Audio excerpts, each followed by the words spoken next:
বউ পাইয়া সুন্দর স্ত্রী পেয়ে মায়ের কথা ভুলে যেও না। অনেক সাহেব আছে মায়ের কথা ভুলে যায়, স্ত্রীর কথা অনুযায়ী মায়ের উপর অত্যাচার করে, এরকমও বহুত আছে।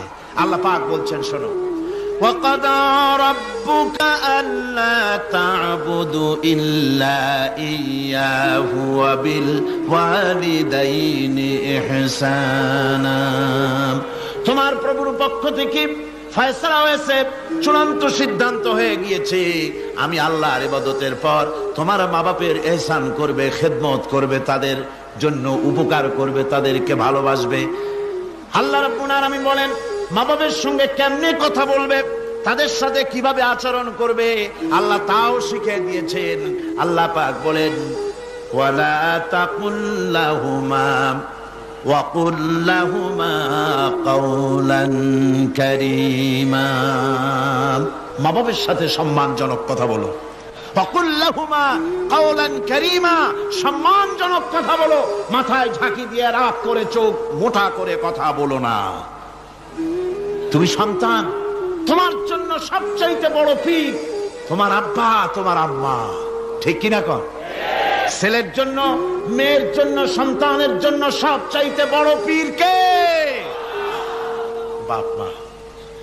এটা ভালো করে মনে রাখতে হবে। আপনার মাওলানা সাহেবদের দোয়া, পীর সাহেবদের দোয়া কবুল হতেও পারে, নাও হতে পারে, 50-50 সম্ভাবনাও আছে, আবার সম্ভাবনা নাই। কিন্তু মা বাবার দোয়া কবুল হবে 100% সিউরিটি রয়েছে। রাসূলুল্লাহ বলেছেন 3 জনের দোয়া কবুল হবে, মুস্তাজাবুদ দাওয়াত। কয়জনের দোয়া কবুল হবে? আল্লাহ রাব্বুল আলামিনের হাবিব বলেন 3 জনের দোয়া কবুল হবে আল্লাহর দরবারে।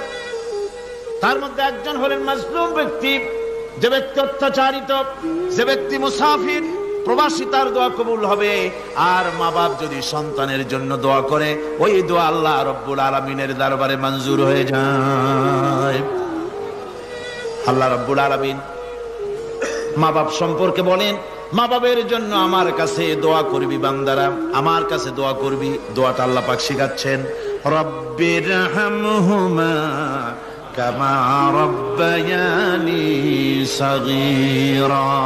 পড়েন সবাই, রব্বিরহামহুমা কামা রব্বায়ানি সাগীরা।